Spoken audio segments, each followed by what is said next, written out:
বৃহস্পতিবার সাব্রুম মহকুমা ডিডব্লিউএস দপ্তরের উদ্যোগে মনু বিধানসভার অন্তর্গত রাজীবনগর পঞ্চায়েতের অধীন নাথপাড়ায় পালিত হলো জল অর্পণ দিবস। এই উপলক্ষে উদ্বোধন করা হয় একটি নতুন পানীয় জল সরবরাহ কেন্দ্র।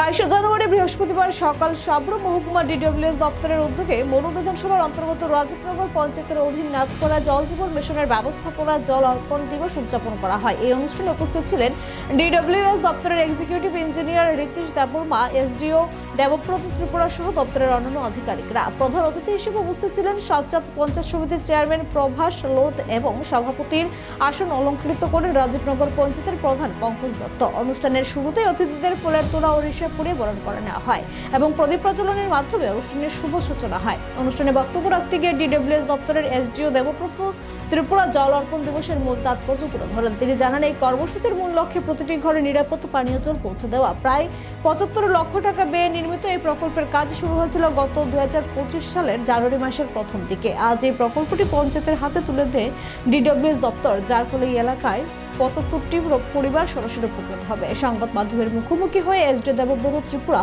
এই পানীয় জল প্রকল্পের বিভিন্ন দিক বিস্তারিতভাবে তুলে ধরেন। প্রজেক্টটা শুরু হয়েছিল এই 2025 জানুয়ারি দিকে। এই প্রজেক্টে প্রায় খরচ হয়েছে 75 লাখ টাকার মতো।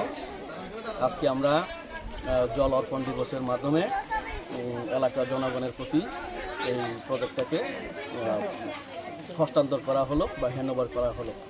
এরকমের প্রজেক্ট আর কি হাতে নিয়েছেন? হ্যাঁ, জল জীবন মিশনের আওতায় অনেকগুলি এরকম প্রজেক্ট হয়েছে। মহকুমাতে আর কয়টা প্রজেক্ট হাতে নিয়েছেন এরকম নতুন? মহকুমাতে এখন অবধি জল জীবন মিশনে আমরা প্রায় 106টার মতো নতুনভাবে করেছি।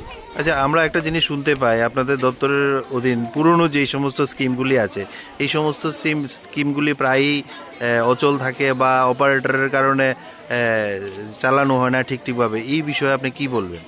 সাব্রুম আমার ডিডব্লিউ সাব ডিভিশনের অধীনে এই ধরনের অচল অবস্থায় নাই বললেও চলে, খুব কমই। এক দুটো অনেক সময় থাকে, প্রবলেম হতেই পারে, কারেন্টের সমস্যা, ট্রান্সফরমার নষ্ট হয়ে যেতে পারে বা অনেক সময় মোটর বার্ন হয়ে যেতে পারে। এগুলি আমরা খবর পাওয়ার সাথে সাথেই আমরা রিপেয়ার করে দেওয়ার চেষ্টা করি এবং করে থাকি।